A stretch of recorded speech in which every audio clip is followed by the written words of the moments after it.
Hello everyone, welcome back to my YouTube channel. आज की हमारी कहानी है हमारी भागीदारी।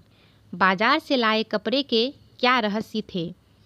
सामान के बैगों से लदी नेहा जब बाजार से घर लौटी तो पसीने से लथपथ हो रही थी। उसे पसीने से लथपथ देखकर उसकी माँ नीति दौड़कर उसके पास गई और उसके हाथ से बैग लेते हुए कहा, एक साथ इतना सारा सामान लाने की क्या ज़रूरत थी? देखो तो कैसी पसीने पसीने हो रही है।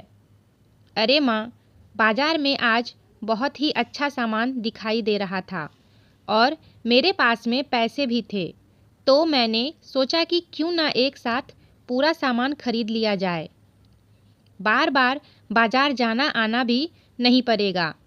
बाजार में तो हमेशा ही अच्छा अच्छा सामान दिखता है। आज ऐसा नया क्या था? आज कुछ नहीं था, पर 4 दिन बाद तो है ना? नेहा ने मुस्कुराते हुए कहा। अच्छा, जरा बताओ तो 4 दिन बाद क्या है जो मुझे नहीं पता? मुझे भी तो पता चले कि 4 दिन बाद क्या है। 4 दिन बाद दिवाली है माँ, इसलिए तो बाजार सामानों से भरा पड़ा है और दुकानों पर बहुत भीड़ लगी है। तब तो तुम बिना देखे परखे ही सामान उठा लाई होगी, नीति ने नेहा से कहा। माँ, आप भी ना कैसी बातें करती हैं? अब इतनी भीड़ में एक एक सामान देखकर लेना संभव है क्या? और फिर दुकानदार को भी अपनी साख की चिंता होती है। वह हमें खराब सामान क्यों देगा भला? चलो ठीक है, बाथरूम में जाकर हाथ पैर धो लो, फिर खाना लगाती हूँ। नीति ने बात खत्म करने के लिए विषय ही बदल दिया। खाना खाकर नेहा तो अपने कमरे में जाकर गाना सुनने लगी और नीति सामान के पैकेट खोल खोल कर देखने लगी। उन्होंने सबसे पहले कपड़े के पैकेट खोलने शुरू किए। कपड़े के प्रिंट और रंग बड़े ही सुंदर लग रहे थे। नीति ने सलवार सूट का कपड़ा खोलकर फर्श पर बिछा दिया और उसे किस डिजाइन का बनवाएगी सोचने लगी। अचानक उसकी निगाह एक जगह जाकर रुक गई। उसे लगा जैसे वहाँ का कपड़ा थोड़ा झीना सा है। कपड़ा हाथ में उठाकर देखा तो सही में कपड़ा झीना था और एक दो धुलाई में ही फट जाता। नीति नेहा के कमरे में जाकर बोली, कैसा कपड़ा उठाकर ले आई हो? क्या वहाँ पूरा खोलकर नहीं देखा था? माँ, वहाँ इतनी भीड़ थी कि दुकानदार संभाल नहीं पा रहा था। सभी लोग अपने अपने कपड़े खोल खोल कर देखने लगते तो कितनी परेशानी होती। यही तो सोचना पड़ता है ना। ठीक है, वहाँ नहीं देख पाई, चलो कोई बात नहीं। अब जाकर उसे यह कपड़ा दिखा लाओ और बदल कर ले आओ। अगर यह कपड़ा ना हो तो पैसे वापस ले आना। नीति की बात सुनकर नेहा झुंझलाकर बोली, आप भी ना माँ, पीछे ही पड़ जाती हैं। अभी थोड़ी देर पहले ही तो लौटी हूँ बाजार से।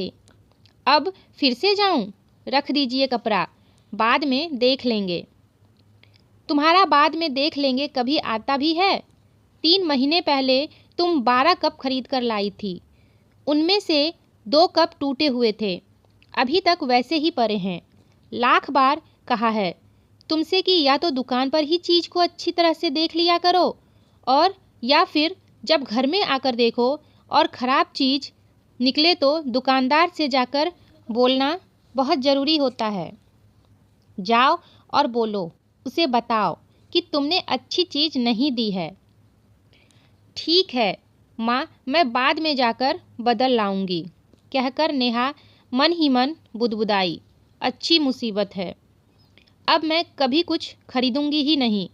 नेहा के पीछे पीछे आ रही माँ नीति ने जब उसकी बात सुनी तो उन्हें बहुत गुस्सा आया। उन्होंने गुस्से में नेहा से कहा, एक तो ठीक से काम नहीं करना और समझाने पर भड़क कर कभी ना काम करने की बात करना, यही सीखा है तुमने? माँ, अब 2 कपड़ों के लिए मैं बाजार जाऊंगी और फिर वहाँ से आऊंगी भी तो टैक्सी वाले को कपड़ों से ज़्यादा पैसा देना पड़ेगा। यह भी समझ में आता है आपको? नहीं आता समझ, और मुझे समझने की ज़रूरत भी नहीं है। क्योंकि मैं तो दुकान पर ही सारी चीज़ें ठीक से देखकर रुपए पैसे का मोल भाव कर तब खरीदती हूँ। तुम्हारी तरह बिना देखे नहीं उठा लाती, और अगर कभी ना भी देख पाऊँ तो वापस जाकर दुकानदार को दिखाती हूँ और ख़राब चीज़ बदलती हूँ या पैसे वापस लेती हूँ। माँ, क्या फ़र्क पड़ता है एक या दो चीज़ें खराब निकलने से?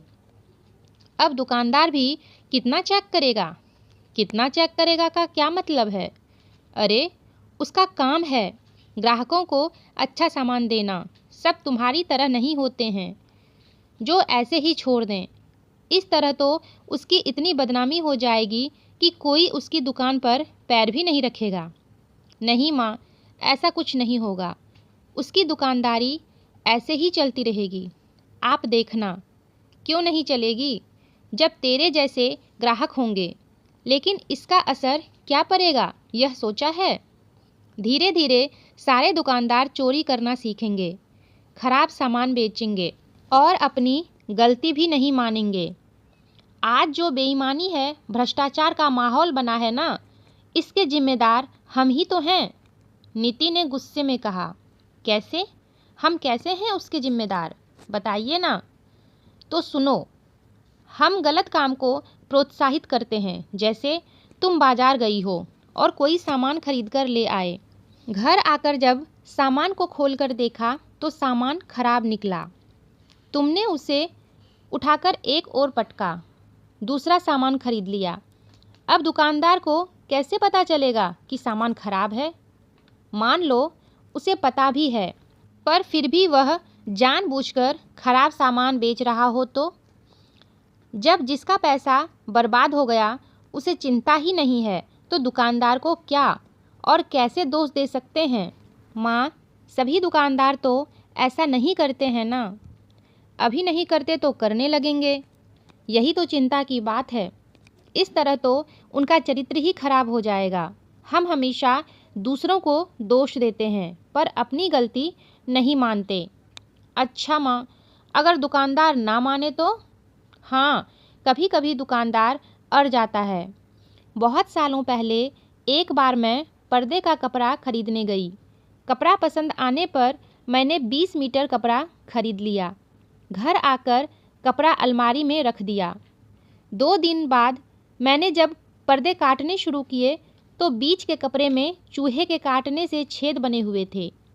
मैं उसी समय कपड़ा लेकर बाजार गई और दुकानदार को कपड़ा दिखाया।